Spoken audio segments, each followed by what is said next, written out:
My name is Madison Brooks. I'm 30 years old, and I had just arrived at my brother Connor's 27th birthday celebration, expecting a normal family gathering, when I was suddenly ambushed by my entire extended family publicly demanding that I transfer my $1.2 million luxury downtown condo to Connor as a birthday gift, so he could finally be a real man and start his adult life properly, despite the fact that he's been unemployed for 2 years while I built a successful real estate development company from the ground up. What my family didn't know was that their shocking demand for me to hand over the symbol of my professional achievements to my perpetually unemployed brother was about to trigger the most devastating financial reckoning in our family's history, because I had been secretly supporting half their business ventures and professional opportunities, and their cruel entitlement was about to cost them far more than one luxury condo could ever be worth. The luxury condo that would become the center of my family's most outrageous demand represented 7 years of grinding work in the real estate industry, starting as an unpaid intern carrying blueprints and coffee while learning every aspect of property development from the foundation up to the penthouse level that I now called home. My path to success in real estate had been unconventional and challenging, beginning with construction jobs during college where I learned about building systems, structural integrity, and the practical realities of turning architectural dreams into livable spaces that people would actually want to buy and inhabit. Madison, you have an eye for properties that other developers miss, my mentor Sarah Chen had told me during my early years in the industry. And you understand both the financial and construction sides of development in ways that give you advantages over people who only know one aspect of the business. Working my way up from intern to junior developer to project manager had taken 5 years of 70-hour weeks, weekend site visits, and constantly educating myself about market trends, zoning laws, financing structures, and the 1,000 details that determined whether a development project succeeded or failed spectacularly. The breakthrough that had transformed my career came when I identified an undervalued downtown property that other developers had overlooked because of perceived complications with zoning and infrastructure. But my construction background allowed me to see solutions that others missed and opportunities they couldn't evaluate properly. Brooks Development Projects presents innovative solutions for urban revitalization. Read the business plan I had prepared for the project that would establish my reputation and financial foundation, combining market analysis with practical construction expertise to create properties that serve community needs while generating sustainable returns for investors. The success of that first major development had led to partnership offers from established firms who recognized my ability to identify profitable opportunities and execute complex projects that required both financial acumen and hands-on construction knowledge that many developers lacked. My decision to accept the partnership offer from Metropolitan Development Group had been the culmination of my professional growth, providing both the resources to tackle larger projects and the recognition that I had earned my place among the city's most successful real estate professionals. Madison Brooks brings exactly the combination of market insight and practical expertise that our firm needs to expand into the urban development sector, wrote the senior partner in the announcement of my promotion. Her track record of successful projects and innovative approaches to property development make her an invaluable addition to our leadership team. The luxury condo I had purchased as my personal residence was both a practical decision and a symbolic achievement, representing my arrival as a successful professional who could afford to live in the kind of property I developed for other successful people. The penthouse unit featured floor-to-ceiling windows overlooking the city skyline, custom finishes throughout, and amenities that reflected the quality and attention to detail that characterized my professional work, making it both a comfortable home and a demonstration of my expertise in creating exceptional living spaces. But more than just personal comfort, the condo represented my independence and financial security after years of working toward goals that my family had never understood or supported, achieving success in an industry where women developers were still relatively rare and had to prove themselves repeatedly.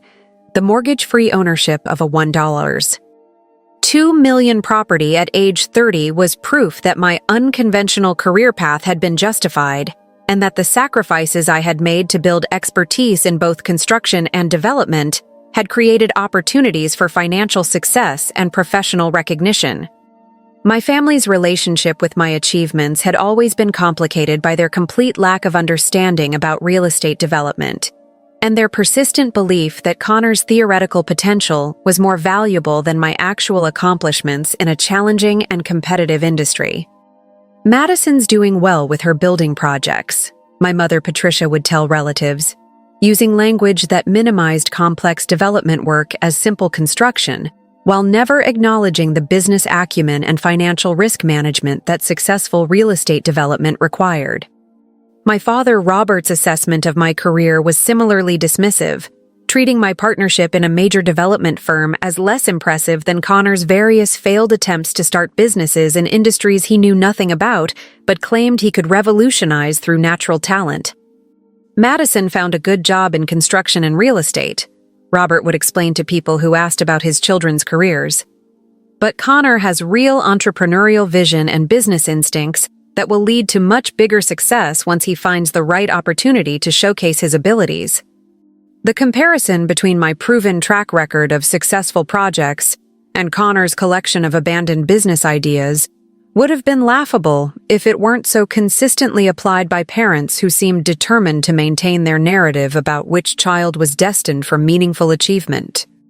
But the disconnect between my actual success and my family's perception had been manageable as long as they didn't interfere with my career or make demands that would jeopardize the financial independence I had worked so hard to achieve.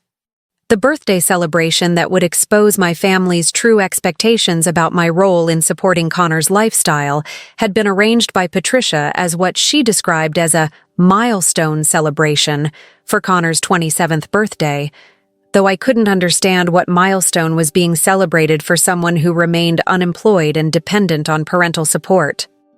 "We want to make this birthday special for Connor," Patricia had explained when she invited me to what I assumed would be a typical family gathering. "He's been going through a difficult period, and we want to show him how much the family believes in his potential and supports his future success." The language about supporting Connor's future success should have been a warning sign, but I had assumed this meant emotional encouragement rather than financial demands that would require other family members to sacrifice their own achievements for his theoretical advancement. Have you ever walked into what you thought was a celebration, only to discover it was actually an intervention designed to pressure you into sacrificing your life's work for someone else's comfort? That's exactly what I was about to experience as my family revealed their true expectations about my role in funding Connor's continued irresponsibility. The birthday celebration that was supposed to honor Connor was actually designed to guilt me into handing over the home I had earned through years of professional dedication and financial discipline. The family dynamics that would culminate in the most outrageous demand I could have ever imagined had been shaped by decades of differential treatment, where Connor's failures were excused and celebrated, while my achievements were minimized and taken for granted by parents who seemed incapable of recognizing actual success when it didn't match their preconceived notions. Growing up, Connor had been the golden child whose potential was constantly celebrated, despite his consistent pattern of starting projects enthusiastically and abandoning them as soon as they required sustained effort or genuine commitment to learning skills he didn't naturally possess.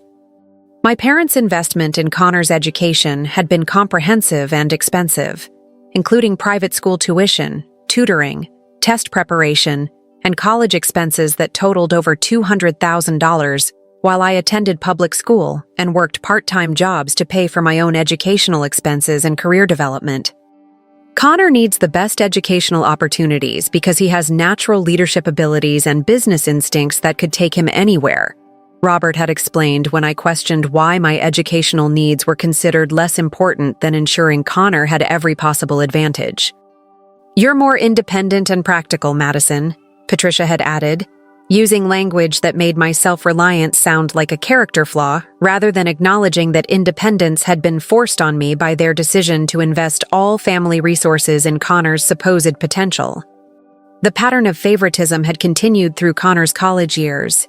where his changes of major, poor grades, and eventual dropout were treated as signs of creative thinking rather than lack of commitment, while my successful completion of degree requirements while working construction jobs was considered expected rather than admirable. Connor is finding his passion and exploring different possibilities, Patricia would explain to relatives who questioned why he was taking 6 years to complete a 4-year degree. He's too creative and innovative to be confined by traditional academic structures that don't recognize his unique talents. Meanwhile, my combination of academic success and practical work experience was treated as unremarkable, as if working construction jobs while maintaining good grades was something anyone could accomplish, rather than evidence of dedication and time management skills that were preparing me for a challenging career. Connor's post-college career had been a series of abandoned ventures that my parents funded and encouraged, despite the obvious pattern of initial enthusiasm, followed by blame-shifting when projects failed to generate the immediate success he expected without sustained effort. The food truck business that Connor started with $15,000 of parental investment lasted 3 months before he decided that the food service industry was too regulated and bureaucratic for his entrepreneurial vision, leaving my parents with equipment they couldn't sell and permits they couldn't transfer. His social media marketing agency attracted 2 clients before Connor decided that small business owners didn't understand innovative marketing strategies, and that he needed to focus on bigger opportunities with more visionary clients, who apparently didn't exist in sufficient numbers to sustain a business. The cryptocurrency investment fund that Connor promoted to family and friends collapsed when he realized that successful trading required research and analysis, rather than intuition and natural talent. But my parents treated his losses as learning experiences, rather than evidence of poor judgment and inadequate preparation. Connor is gaining valuable experience with each venture, Robert would tell people who questioned the wisdom of continuing to fund failed businesses. Entrepreneurship requires experimentation and risk-taking that traditional employees don't understand. But while my parents made excuses for Connor's failures and continued funding his lifestyle, they never acknowledged my growing success in real estate development or recognized that I had achieved the kind of business accomplishment they claimed to value when discussing Connor's potential. My first successful development project, which generated substantial profits and earned recognition from industry publications, was mentioned briefly at family gatherings, before conversation returned to Connor's latest business idea and the family support he would need to make it successful. Madison's building project worked out well, Patricia would say dismissively. But Connor's working on something much more innovative that could really make a difference in his industry if he gets the right backing and support from people who understand his vision. The partnership offer I received from Metropolitan Development Group, which represented recognition of my expertise and business acumen by some of the most successful developers in the city, was treated as routine career advancement rather than evidence of exceptional achievement in a competitive field. "It's nice that Madison got promoted," Robert had said when I shared news of my partnership. But Connor's developing a comprehensive business plan for retail development that could revolutionize shopping center design if investors recognize the potential of his innovative approaches. The constant comparison between my actual achievements and Connor's theoretical future success had been frustrating but manageable as long as it remained limited to family conversations and didn't interfere with my career development or financial independence.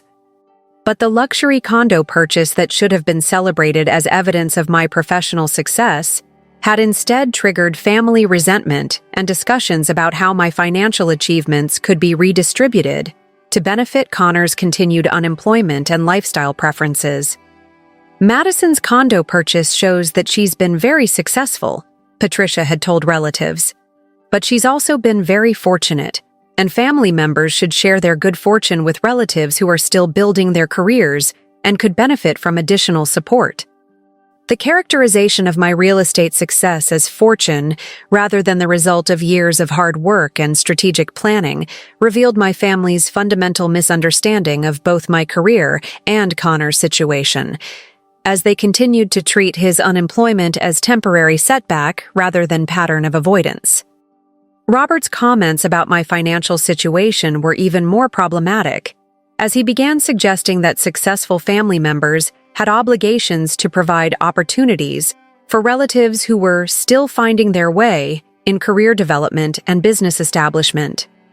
Madison has reached a level of success where she could really help Connor get established, Robert would tell people, and family support is often the difference between success and failure for young entrepreneurs who just need the right boost to achieve their potential. The language about helping Connor get established should have warned me that my parents were developing expectations about my role in funding his continued irresponsibility, but I had assumed this meant professional advice rather than financial sacrifice. But as Connor's 27th birthday approached and his unemployment stretched into its second year, my parents' hints about family support and shared responsibility were about to transform into demands that would reveal their true expectations about my obligation to sacrifice my achievements for his comfort. Have you ever spent years building success while watching your family celebrate someone else's potential, not realizing they were planning to guilt you into giving your achievements away? That's exactly what was happening as my parents prepared to ambush me with demands that would expose their complete misunderstanding of fairness and family obligation. The birthday celebration that would change our family relationships forever was about to begin.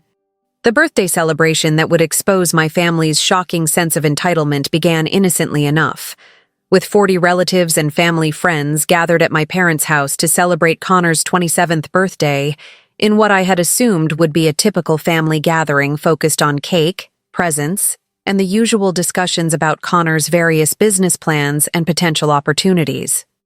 The early part of the celebration followed familiar patterns, with Connor holding court about his latest entrepreneurial ideas, while relatives listened politely and offered encouragement for projects that sounded impressive in concept, but lacked the practical foundation and sustained commitment that successful businesses required.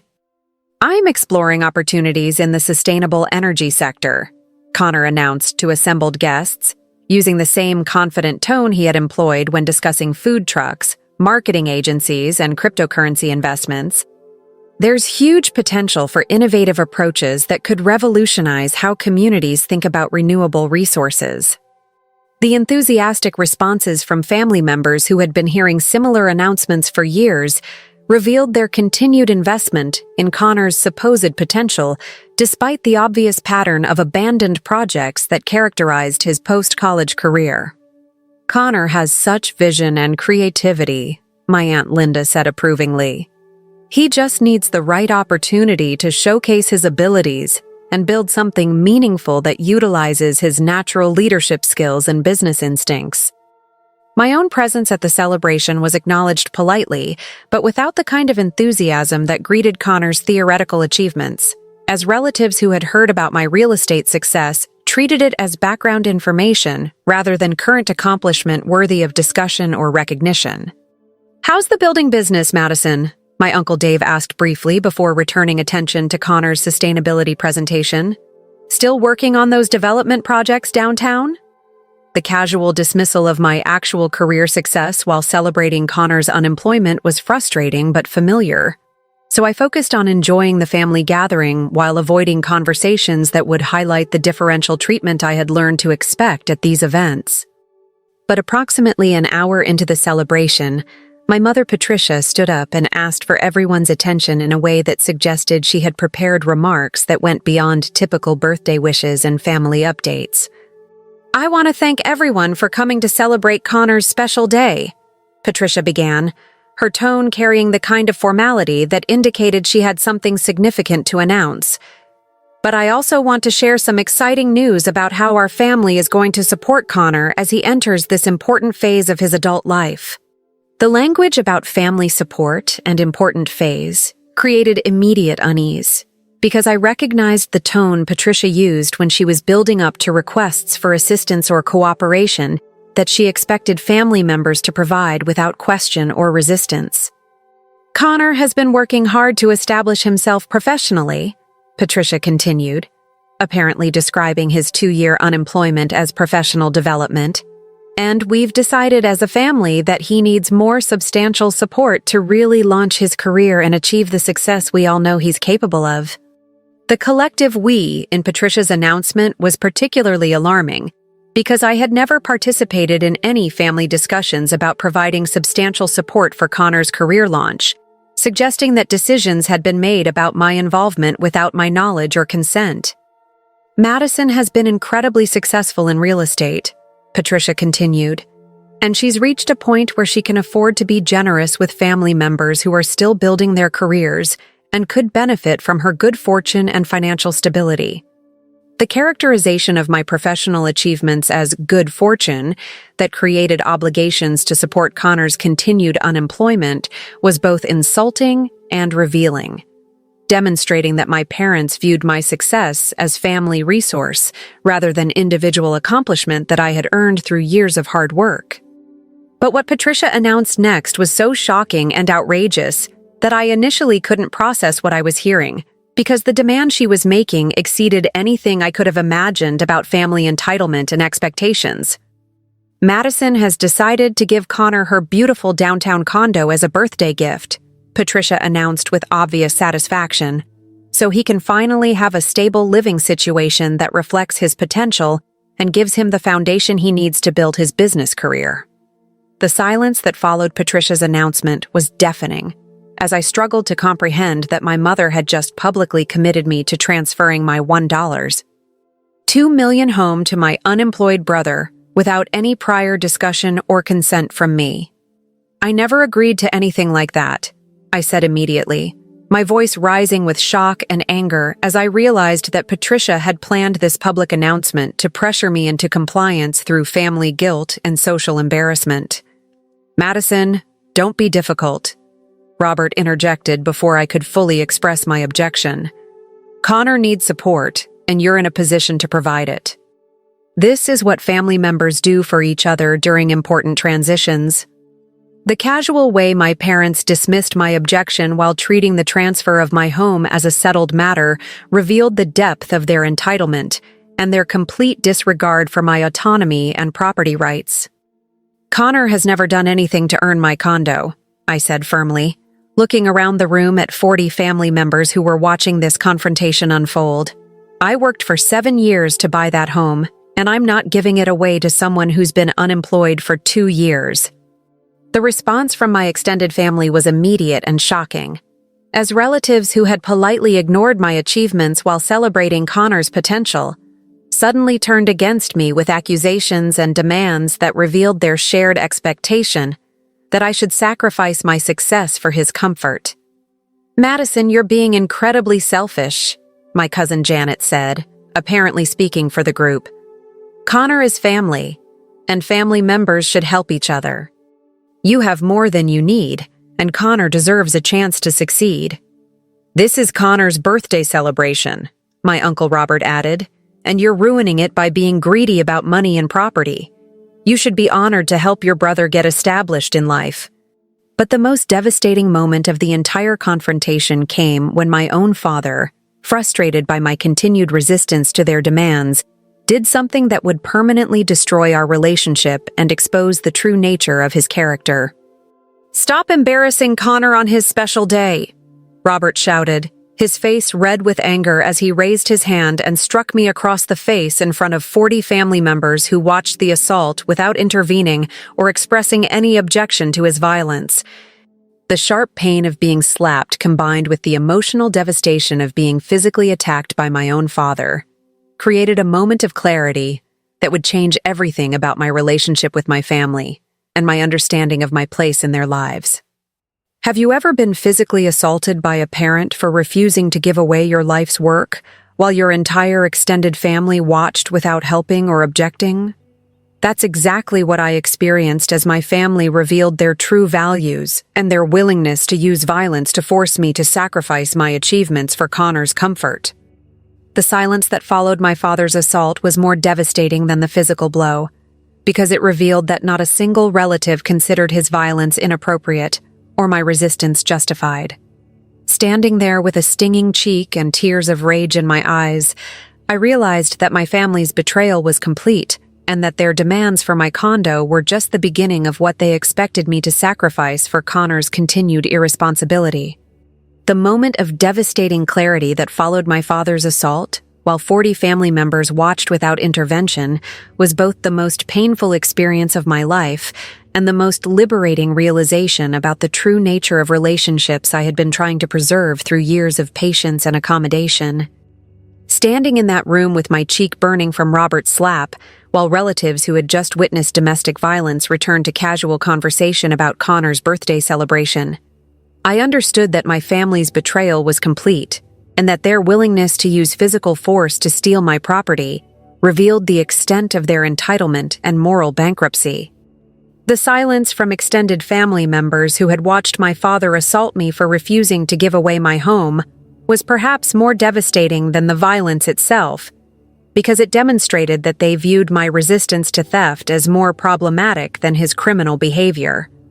"Madison, just give Connor the condo so we can get back to celebrating his birthday," my Aunt Carol said casually, as if witnessing domestic violence was a minor interruption rather than a serious crime that should have resulted in immediate intervention and police involvement.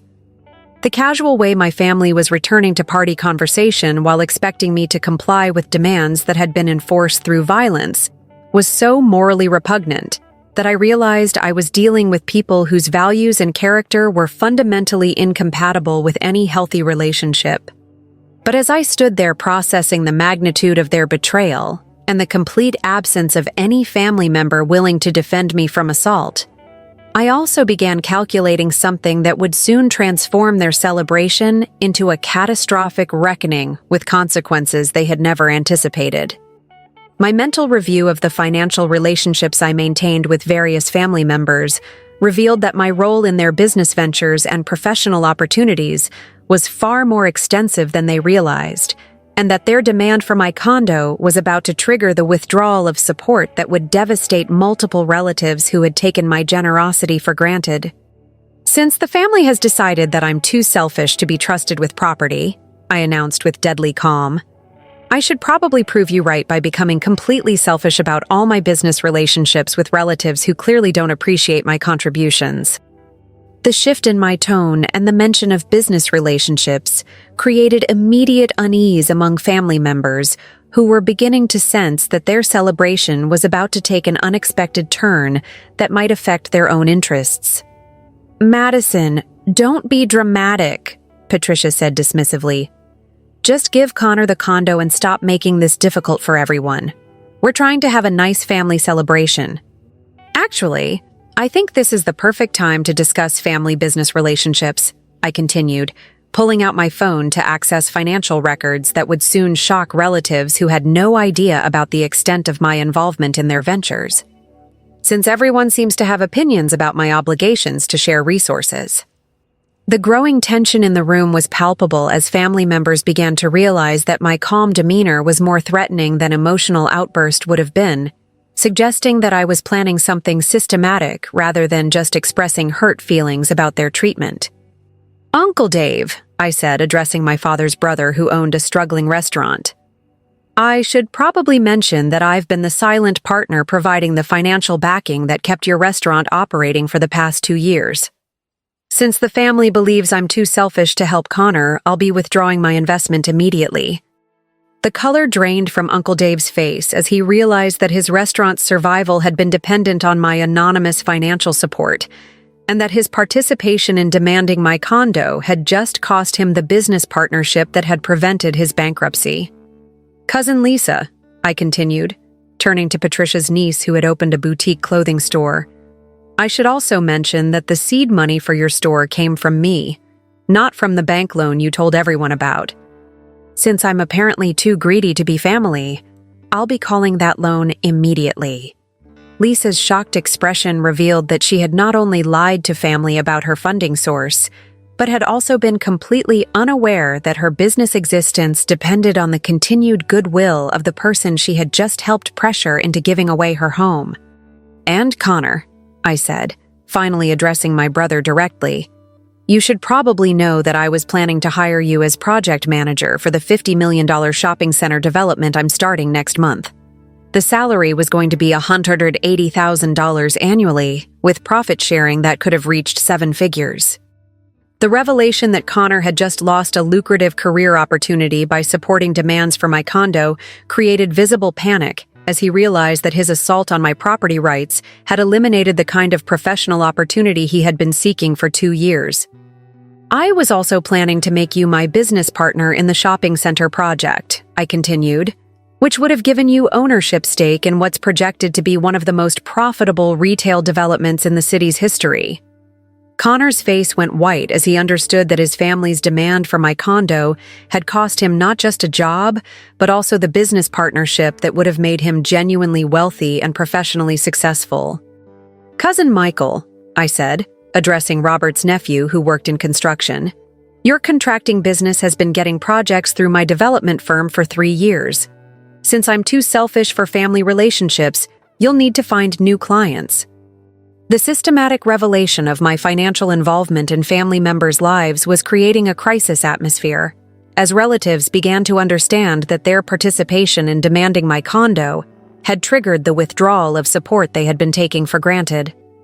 "Uncle Tom, your consulting firm has been receiving referrals from my business contacts for 2 years, I continued. "Aunt Sarah, your accounting practice handles books for companies I recommended you to. And Cousin Jennifer, your marketing agency gets clients through my professional network."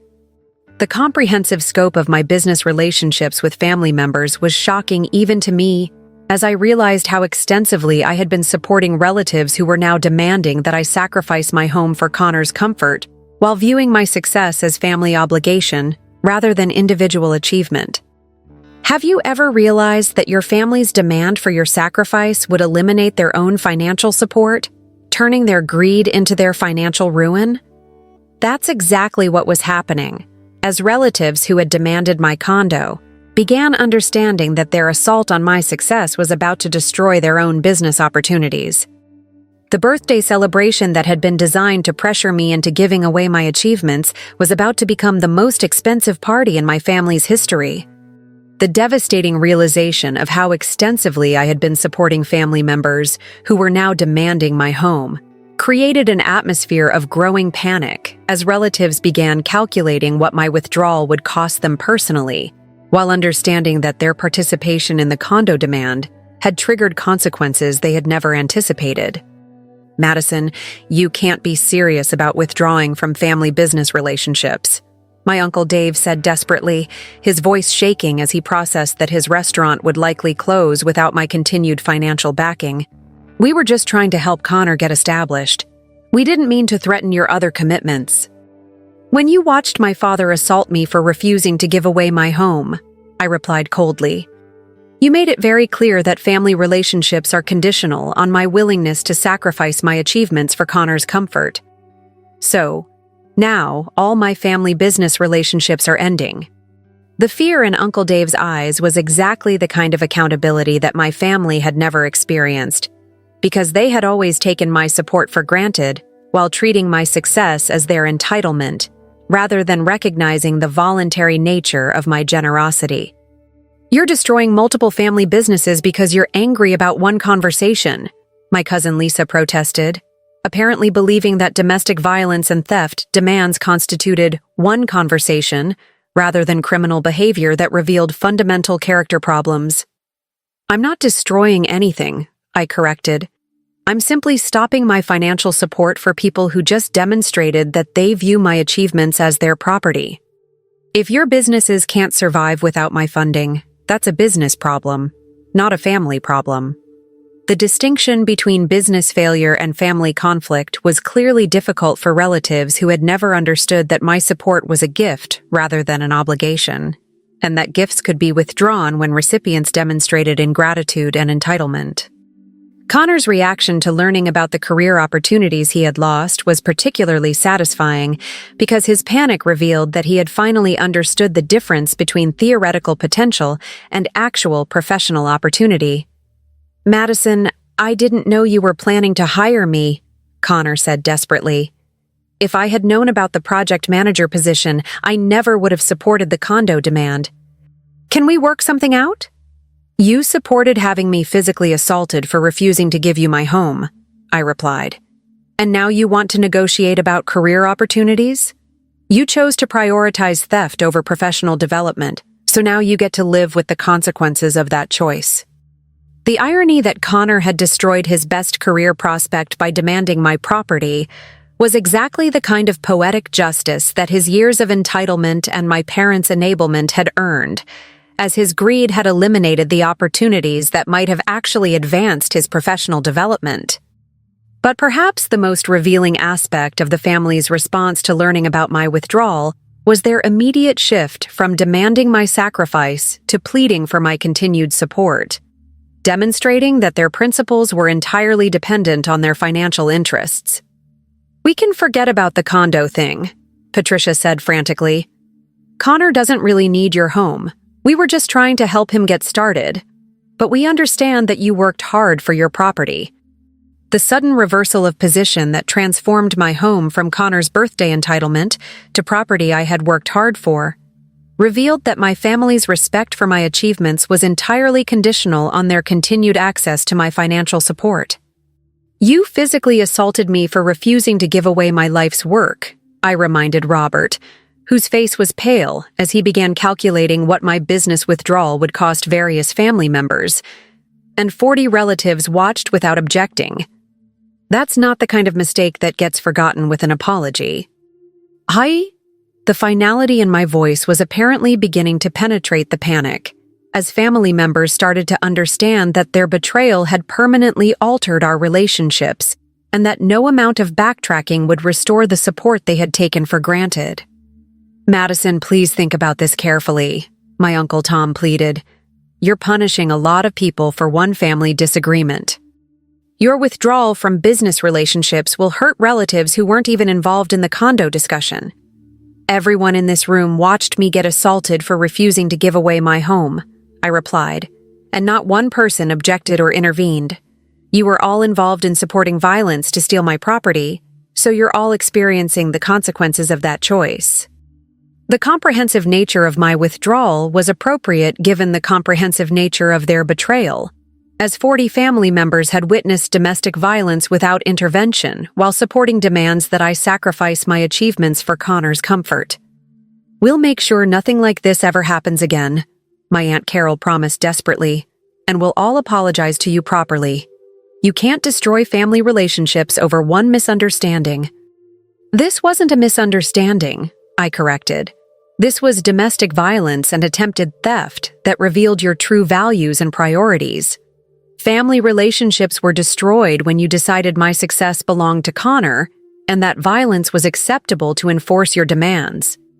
The systematic withdrawal of my support was already beginning as I sent text messages to business contacts who needed to know that my referrals and recommendations for family members were ending immediately and permanently.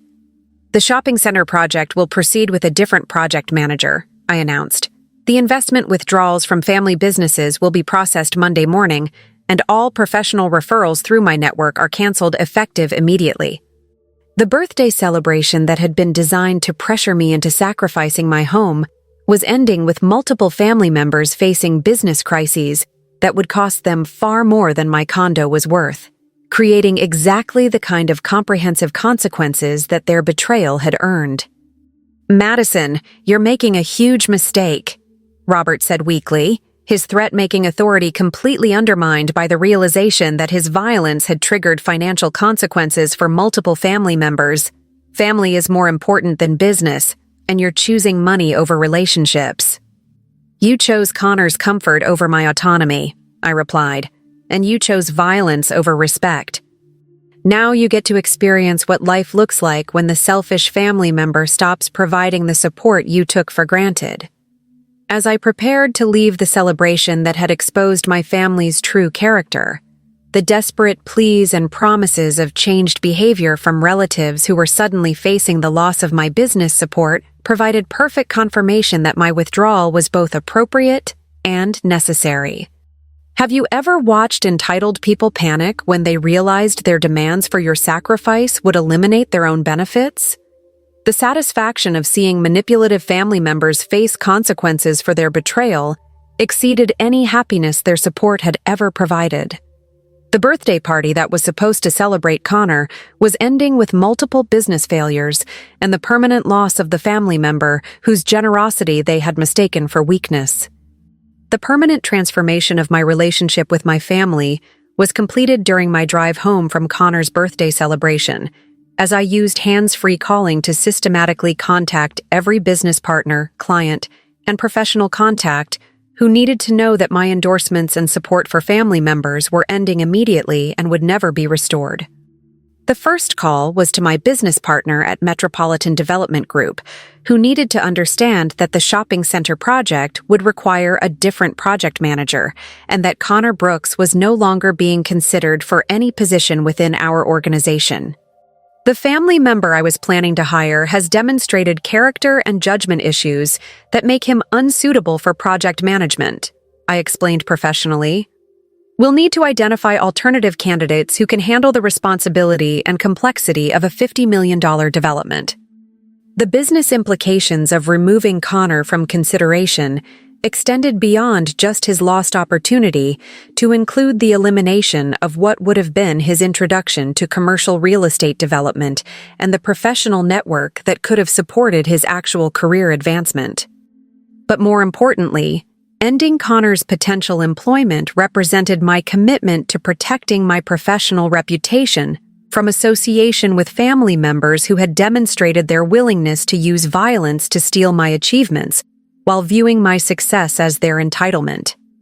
The second call was to the accounting firm that handled my business finances, instructing them to begin the process of withdrawing my investments from family members' ventures while ensuring that all legal requirements for loan termination and partnership dissolution were properly managed.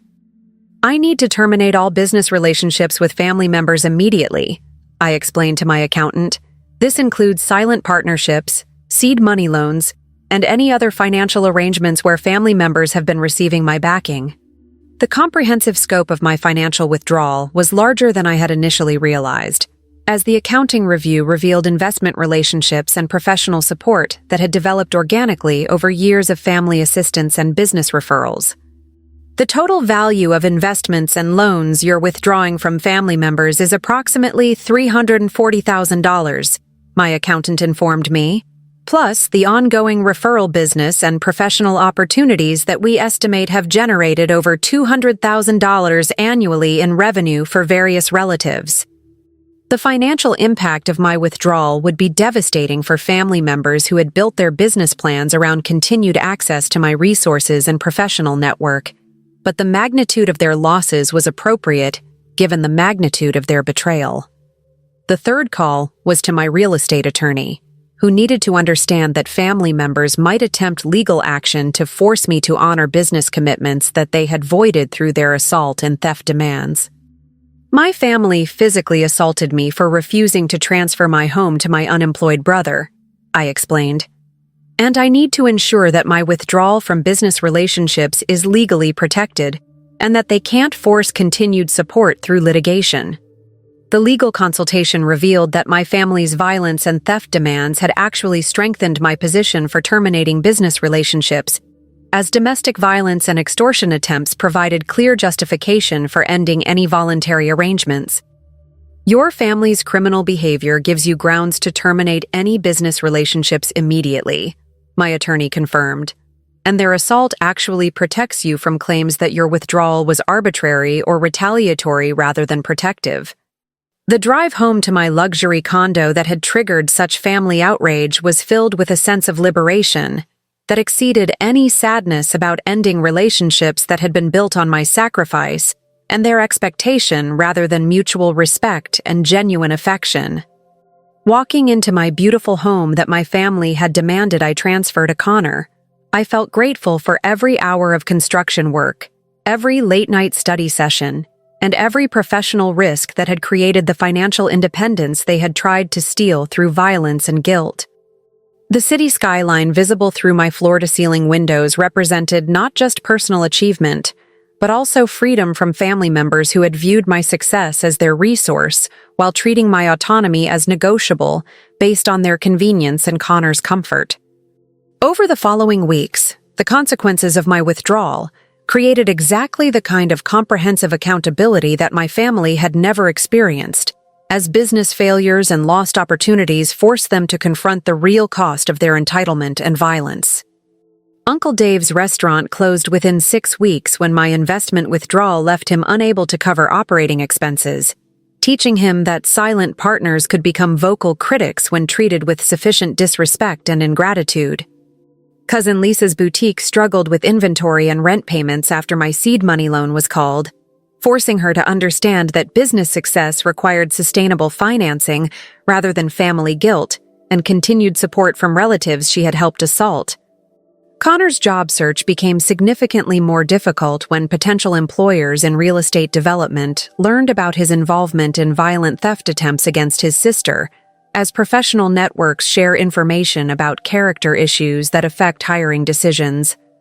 But perhaps the most satisfying consequence was the social embarrassment my parents experienced when community members learned about Robert's assault and the family's demands for my property, creating reputation damage that extended far beyond just business relationships. "We heard about what happened at Connor's birthday party," neighbors and family friends would say to Patricia. "How could you expect Madison to give away her home after everything she accomplished to earn it?" The community response to my family's behavior revealed that normal people recognized domestic violence and theft demands as criminal rather than acceptable family conflict, providing external validation that my withdrawal had been appropriate and necessary. 6 months after Connor's birthday celebration, I received a desperate call from Patricia informing me that Connor's opportunities had disappeared and asking whether family reconciliation might restore the business relationships that had been supporting multiple relatives. "Connor can't find work in real estate because of what happened," Patricia pleaded, "and several family businesses are struggling without your support. We realize we made mistakes, and we want to make things right with you. You taught me that I was too selfish to be family," I replied calmly. "So I'm treating you like the business partners you apparently preferred to be. Business relationships end when partners demonstrate poor character and criminal behavior." The conversation ended with Patricia understanding that my family's violence and theft demands had permanently ended relationships that had been built on love and generosity, replacing them with professional boundaries that couldn't be crossed through emotional manipulation or promises of changed behavior. Have you ever discovered that withdrawing from toxic family relationships allowed you to focus energy on people who celebrated your achievements instead of demanding them as gifts? The peace that came from ending relationships built on my sacrifice was worth more than any family connection based on their entitlement. If this story resonated with you, please hit that subscribe button and share your experiences in the comments below. Sometimes the healthiest response to family members who punish your success is to find people who understand that achievements should be celebrated rather than confiscated. See you in our next story here on Her Sweet Revenge.